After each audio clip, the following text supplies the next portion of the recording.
let's start off with you and talk about just some of the primary barriers that women in Africa face when it comes to accessing digital tools and education. Thank you so much, Carol. You are not even giving us a space to just breathe. And good afternoon, everyone, and thank you for having us. First things first, Carol, I think we need to answer a question of where are the African women? Where are they concentrated? If you go to literature, you find that a large percentage of African women is in rural areas versus urban areas. I think we need to clear that one. And it could be as high as, about 55% and above are in rural areas, but you'll find that in some countries it's as high as above 80%, like Eswatini, Malawi, Uganda, high percentage of African women are in rural areas. Now, breaking down your question, what is happening in rural areas as far as digitalization is concerned? In rural areas, there is no infrastructure. There's limited infrastructure. So if we have a highest percentage of women being located or confined in spaces where there is limited digital infrastructure, then it begs the question of why are those particular spaces having that, and why women are concentrated there. So women in Africa, and I'm talking about Africa as a continent, so all 52 countries on the continent. Women on the continent, as I said, they're concentrated in rural areas. And it begs a question of what are the propelling factors? It's all well and good that we're getting all the stats and we're getting excited from various publications and we quote them. But I think we need to delve deeper to the understanding of why are they there? What are the propelling factors that lead to them being concentrated there? You find that there are some rural areas on our continent where there are some cultural practices that are still prevalent, for instance, ukuthwalo, being forced into marriage. Now you have a woman who is forced into marriage, who is sitting in this particular rural area and is confined in this rural area, that I said there earlier on that there's issues of inadequate infrastructure there. But if you compare with a man who's going to be expected to go and work and support this forced marriage wife who's sitting in here. So you find that now there's issues of even financial dependency because this woman is not working that is sitting in here. So there is no economic liberation for this woman. Now, if the money is being sent from the urban areas to this woman and is having children in here, what's going to be a choice between buying a loaf of bread for children or buying data? Let alone the fact that even when you have the data, you may not be in a position to function or to operate those online resources, those software tools. Because if we are talking about digital tools, we are referring to software and online resources. You may not be in a position to, because of the infrastructure that is there. So this is more like a vicious cycle for me. You find that there are situations where, we know women are nurturers, and they have assumed that role of being nurturers. If, for instance, the parents in a rural area pass away, who's going to be expected to look after the siblings? It's a woman. Again, is confining this woman to this very same area. And I want to start with it in a very basic manner. Before we talk about AI, we talk about all the 4R technologies. But the basics, this woman is confined in here. Okay, maybe we talk about the skills then. Because that's one of the barrier, that they are lacking the skills. Someone was talking about awareness and the programs that could be implemented and. But what's the quality of the education that is given there? You find that someone has gotten into standard 7, grade 9, but is unable, and these are practical examples where we take people from home and ask them to be our helpers here in town. Someone is having a standard 7 or a grade 9, but is unable to operate just a cell phone. These are the realities that we're having. And we are so much into talking about the big solutions. And for me, where I'm seated, basics needs to be addressed. So if we are talking about the barriers, we need to look at who is marginalized the most. It's a woman in the rural area. Before we even talk about us in urban areas. Who is suffering the brunt of being confined in the spaces that do not have even access to electricity at times? Let alone the fact that, someone from ESCOM was saying load shedding has been cut, which we appreciate. But there's so many of the rural areas, thank you. So many of the rural areas in Africa as a continent, they do not have access to electricity. Now we're talking about bringing or creating entrepreneurs. How are they going to run those businesses in the spaces where there is not even connectivity? I think you talk about the need for digital literacy. Mamela, I want you to just talk about the importance of this, increasing digital literacy amongst women in Africa, and how that can help bridge this digital gender divide. Thank you so much, Carol. You know, I always say that the digital economy has given us an opportunity, especially us as women, to redesign the system. You know, because right now, there's new technologies that are working into our advantages in so many ways, you know, but that needs agility. I think to her point, to say that when you look on the statistics and who is marginalized most, it's women, but it's the how part. How do we accelerate the training and the mentorship and the coaching of women into the space? I think I get so emotional when I talk about this topic because I feel like our government, for instance, is sitting on a gold. Because right now, if you were to ask me, promoting a girl child, what can be done to accelerate them and to level the field? Because currently the statistics, I mean, it's important for us to go to the statistics because it gives the context of where we are currently as marginalized women. So accelerating the training, I just cannot emphasize the importance of that. And for me, it should start at primary school. You know, we're sitting here, we're so privileged. Our kids, some of our children, they go to private schools. They're doing robotics as we speak. But it's 0.0.0 in the South African context and the African context. So if you were to ask me, the acceleration of the skills and the training with agility of men and women, but especially young women, in my context, for instance, that's why I'm saying we've got such an opportunity and the fortune of saying we can redesign the system. In my organization, I run a cybersecurity company and the Internet of Things, and we were struggling to find the skill set.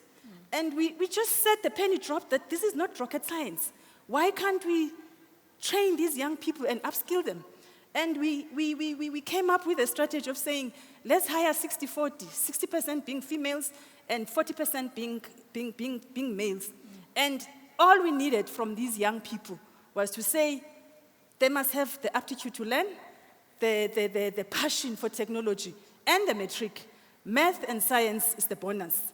And we did that in 5 years ago. And these young people, they are cyber experts, and they've been placed in many organizations. I think the point I'm making is that in our small corners, we need to change the status quo. We can complain. I mean, it's important for us to continue to lobby and advocate and get government to come on board with the policies. But really, the ball is on our court. I was so impressed when I heard the CEOs, CEO of BP, CEO of Exaro, they were not talking in the air. They were talking about specific programs that they are doing in their own organizations. And I think for me, this is what is needed. And I think for us, the beautiful gift as us as females sitting here, we do us. You know, we put things into action. So let's always challenge ourselves to say, what can I do to leverage on this current environment of digital economy? You know, I always say it's no rocket science. So we came up with that, the program. We were the first to introduce it to the QCTO. And we were so patient with government to took them by hand and say, this is the cybersecurity, this is the Internet of Things, this is artificial intelligence, this is where the world is going. If you don't catch the boat now, we're going to miss out again. But the point I'm making, we can talk as long as we want, but if we're not action-orientated, especially us as female, accelerate the training. Imke. Digital skills. How can digital skills and access to technology open up new entrepreneurship opportunities for women across diverse sectors? A good question, thank you. Before I answer your good question, can I please point out, hello everybody, it is the 25th of November. I am now officially in my December era. Yes. Thank you. And so if I devolve into interpretive dance, please understand that my bundles have run out. I do want to acknowledge that digital skills and infrastructure is an incredibly important pillar that underpins, or foundation that underpins any access to these opportunities.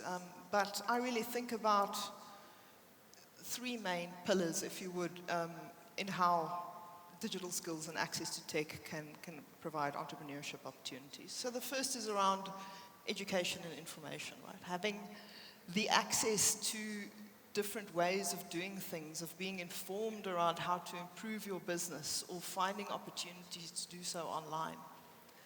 The second really is around access and flexibility. And so I think we heard the story about people stuck in rural areas who don't necessarily have the access to the right educational opportunities. My parents retired to Modimolle a while ago, and to my great surprise, my mother announced yesterday that she quite thinks she's going to go forth and enroll at the age of 71 for an honors degree in geography yesterday. I know, I'm wildly impressed. But thank you all, I will relay your applause. But the point is, a decade ago, we would not have been able to do that. We would not have had the flexibility and access that digital provides. And the third thing, and I think this is true whether you are a rural farmer in eastern Kenya or the only woman in a boardroom in Sandton, is that digital also offers you inspiration and community, and a reminder that you are in fact not alone, and inspiration around others who have come before you and are walking this journey with you as well. Thank you. Ridwaan, what are the most effective ways to tailor digital education programs that are tailored to the unique needs and challenges of African women? So I think the starting point for any digital program is publicity and marketing. And I think we don't do enough in South Africa in selling in Africa as a whole, in selling our success stories.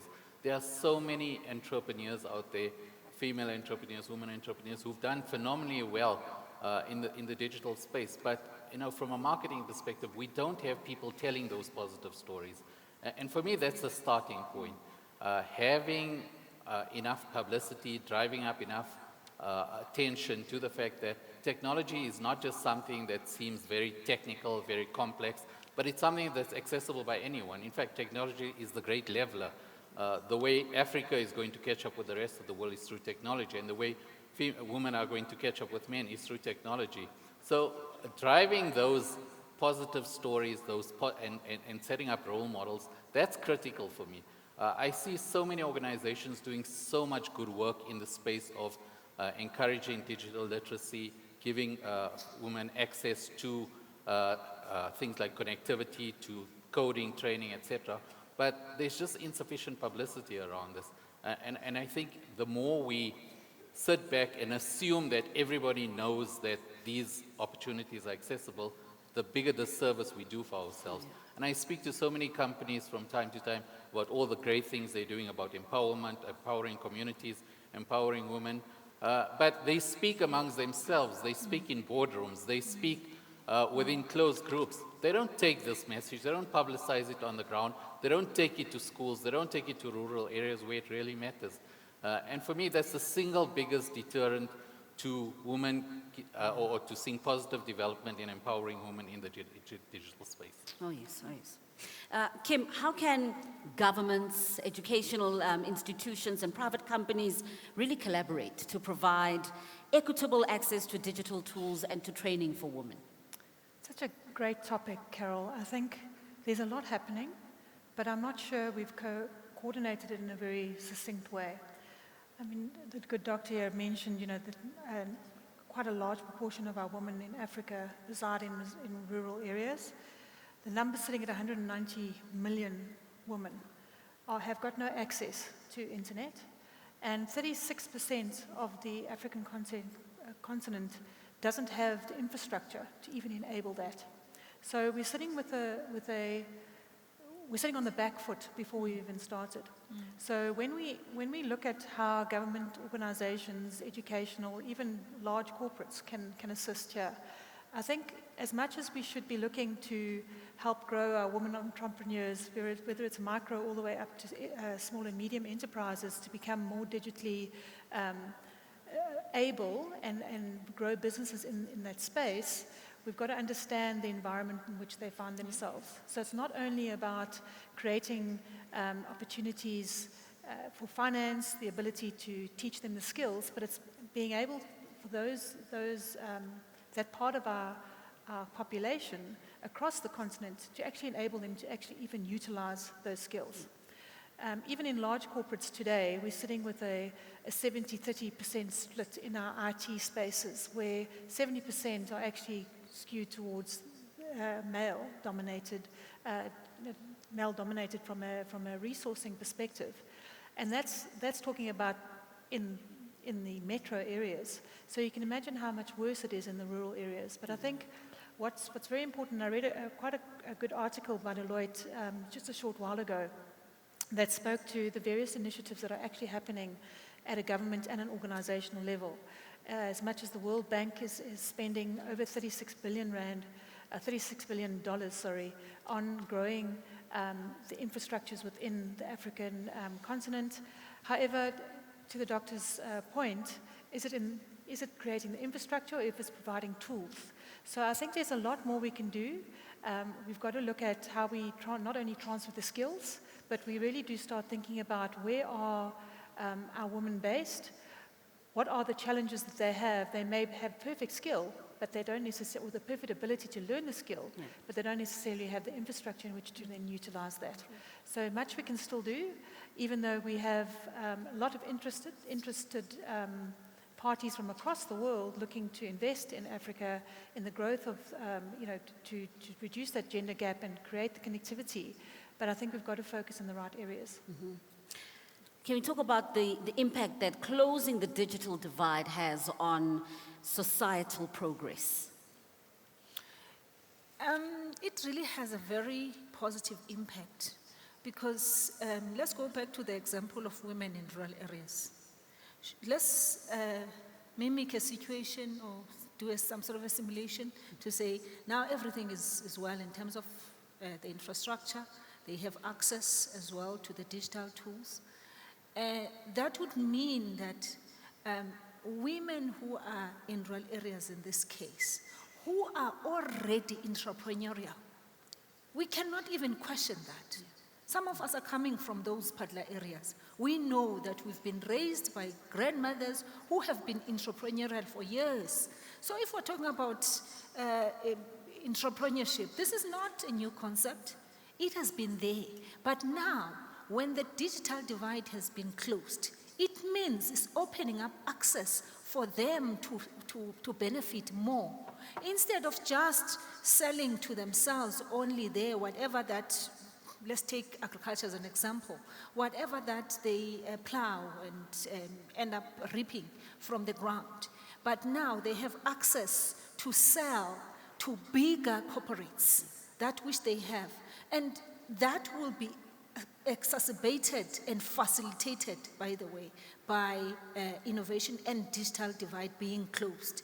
Because now they are able to communicate better, they are able to network better, instead of just being confined in that environment.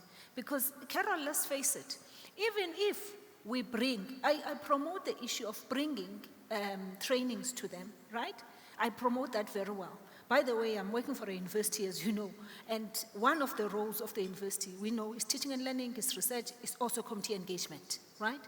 So I'm pro the idea of going to do training, but I'm really concerned about the fact that you train them, you leave them in the similar space, exactly the same way it was. Then it's more like, it's a fruitless exercise, not unless that woman leaves that environment. And that's not what we want. We want them to thrive where they are. We want them to push localization where they are. So we're talking economic empowerment, poverty reduction as well for women when you close that digital divide. I think, like I mentioned, Carol, I think that the time is now for women to really rise to the occasion and take advantage of the digital economy. And the beauty about it, it cuts across. You know, if you look that you can be in the pharmaceutical space, you can be in the agriculture in rural areas, you can take advantage of the current digital economy. But the question is how? And I don't think we really go deeper in unpacking that, because we're sitting with the policies that are saying, if you're a corporate and you provide training, you're ticking the boxes for BE scorecard, right? And then it ends there. But when you leave those women, what impact have you made? The kind of training that has been provided, is it in line with what is needed by the market? And those are the questions we need to, all of the time we provide trainings, we need to question that. Are we aligned? You know, if you look on our government, they're spending so much money on training, just on training alone. But the type of skills that we're producing there, are we aligned with the market? And not just the African market, the world. You know, are we globally competitive? Because that's why we're sitting with the situation of importing certain skill sets. And you ask yourself, South Africa having such young population, why can't we have those skill sets? Because we need to go back to the drawing board and see that we're talking for IR and we pass each other. You know, there's no alignment of saying, these are the skill sets that are needed by the market. You know, not just locally, but in the global space. So that, like, if you look on the success of India, for instance, it's by design. 30 years ago, they invested on digital skills. And look where they are now. Their people are placed all over the world. And they are growing their GDP. You know, that's why I'm saying that for us, we're sitting with a fortune, but the window, it's so small that if we don't ride this wave within these 2 years, AI is going to come and take over and even complicate things in a good way for us if we understand it. He mentioned marketing. That is very, very crucial. That how do we take along our people? Not just come up with a jargon. We talk AI and speak words, but what does it mean for a rural child that doesn't even know, is writing matric this year and doesn't even know what careers to choose from? You know, I think for me, those are the fundamentals we need to get right. And by creating more awareness and really encouraging the collaboration. Ridwaan, Imke, and Kim, I want us to look forward. We'll start off with you, Ridwaan, and talk about emerging digital trends. What emerging digital trends offer the most potential for empowering African women, and how can we prepare women to lead in these areas? So I think one of the most overlooked digital trends is digital entrepreneurship. And that can be done at any level. The great thing, again, I emphasize this point, the internet is the great leveler. It allows somebody in a rural part of the country, subject to infrastructure being available, the same access to a market as somebody who sits in New York, for example. So taking advantage of the low-hanging fruit, the immediately available opportunities, that's critical. But when you're looking forward and when you're looking to my colleague's point, this needs to be done by design. And if you're going to, have a disconcerted effort, if government has only policies without backing up with action, if there's no meaningful training, meaningful empowerment, and pushing digital entrepreneurship as much as possible, we're going to see that we're going to lag behind. I think I've taken enough time. I guess the giveaway is a little bit in my job title, but Mamela, to your point around AI, I think there is a real opportunity for conversational AI to help bridge gaps, because it takes you away from needing to be specific in your language.